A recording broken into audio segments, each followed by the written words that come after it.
Bapak, Ibu, kaum muda dan anak-anak yang saya kasihi di dalam Kristus, selamat malam untuk Anda semua dan berkat Tuhan menyertai selalu.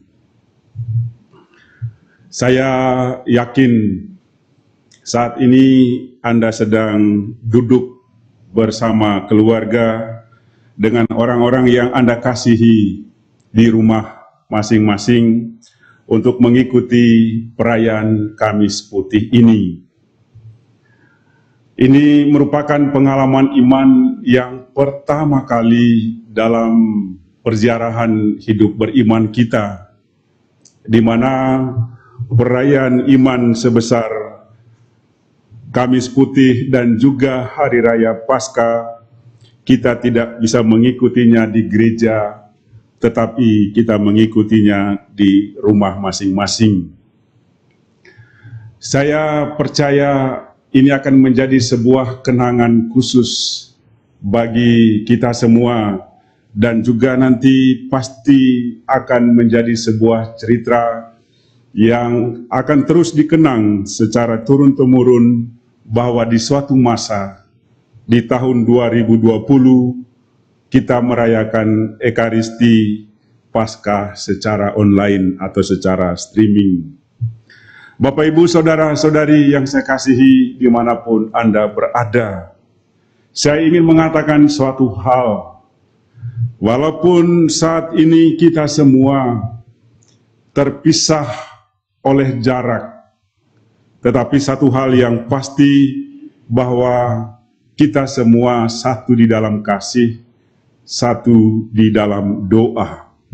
Karena pada hakikatnya Ekaristi itu adalah menyatukan. Sekalipun kita tidak bersatu secara fisik, tetapi kita disatukan secara iman. Kita disatukan secara rohani.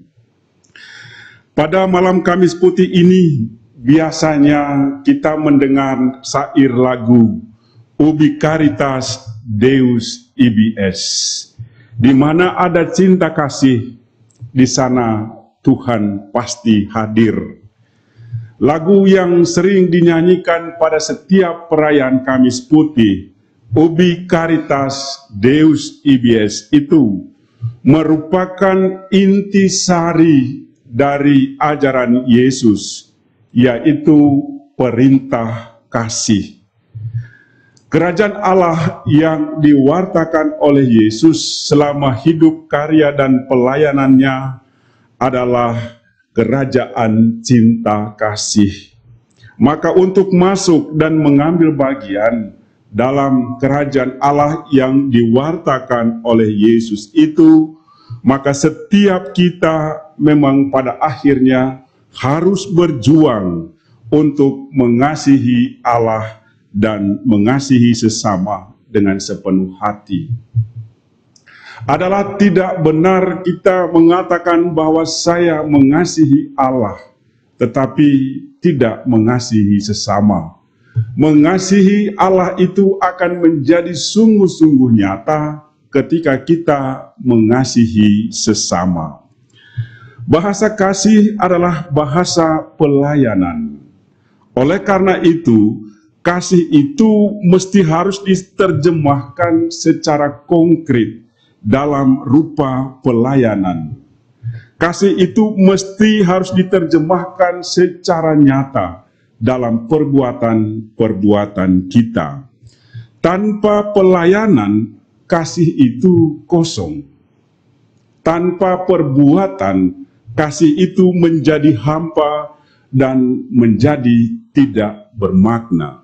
Oleh karena itu, pelayanan adalah buah dari kasih yang sesungguhnya.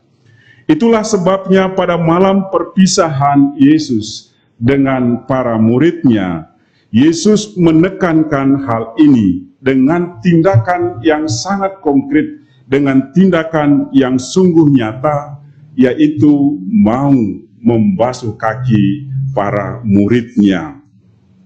Tindakan yang dilakukan oleh Yesus menjadi ajakan untuk kita. Di bagian akhir dari Injil tadi, kita semua mendengar Jikalau aku membasuh kakimu, aku yang adalah Tuhan dan gurumu, maka kamu pun wajib saling membasuh kakimu. Sebab aku telah memberi teladan kepadamu, supaya kamu pun berbuat sama seperti yang telah kuperbuat kepadamu.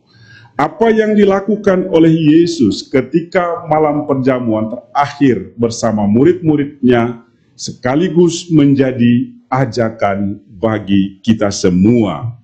Di mana ada pelayanan kasih, pasti di situ ada Tuhan. Saudara-saudari yang saya kasihi di dalam Kristus, pelayanan kasih itu bisa dilakukan di mana saja, oleh siapa saja, dan kapan saja.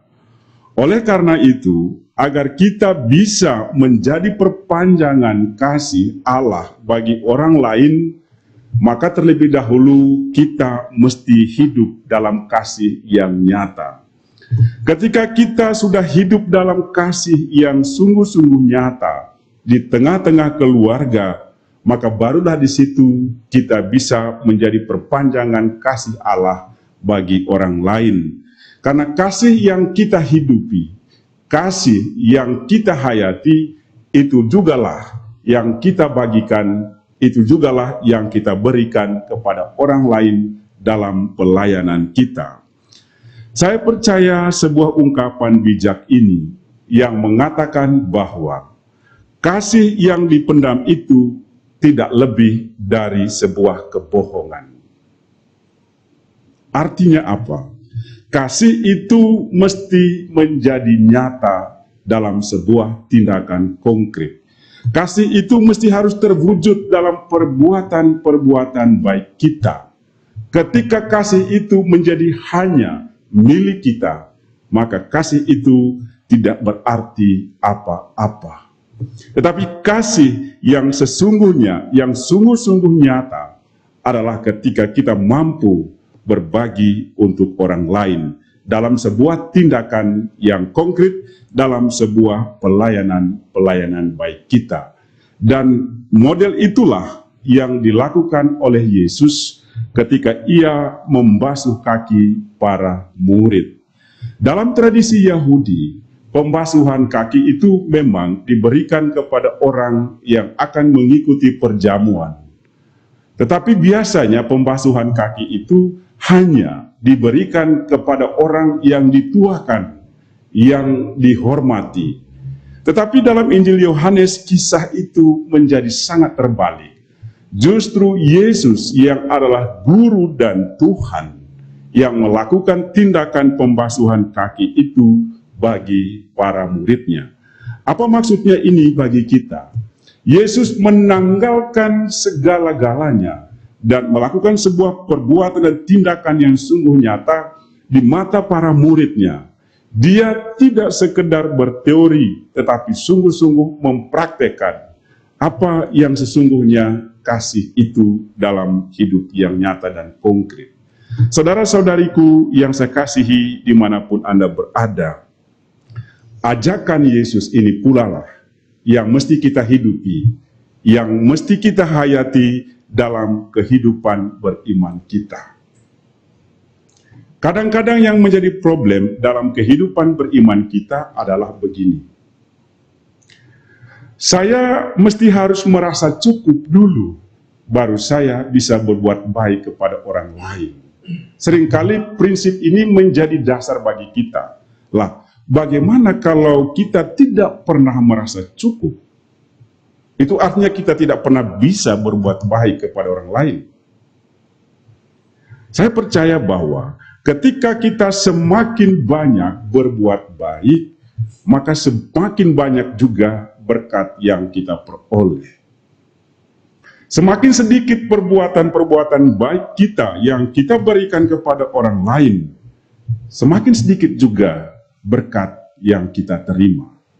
Hakikat dari perayaan Malam Kamis Putih ini adalah ajakan untuk kita pergi keluar dari diri kita dan semakin menjamah sekian banyak orang untuk mewartakan kasih itu bagi semua orang. Sehingga pada akhirnya kerajaan Allah itu dihayati atau dialami oleh semua orang. Bapak, Ibu, Saudara-saudari yang saya kasih dalam Kristus, semoga kita bisa memetik buah-buah rohani dari perayaan Kamis Putih ini. Suatu tindakan yang baik yang kita lakukan kepada orang lain, mungkin memang belum saatnya kita alami saat ini juga. Tetapi yakinlah kelak, perbuatan-perbuatan baik kita itu akan kita alami juga. Semoga ini menjadi spirit dasar kita untuk memasuki Trihari Suci Paskah ini. Tuhan memberkati kita. Amin.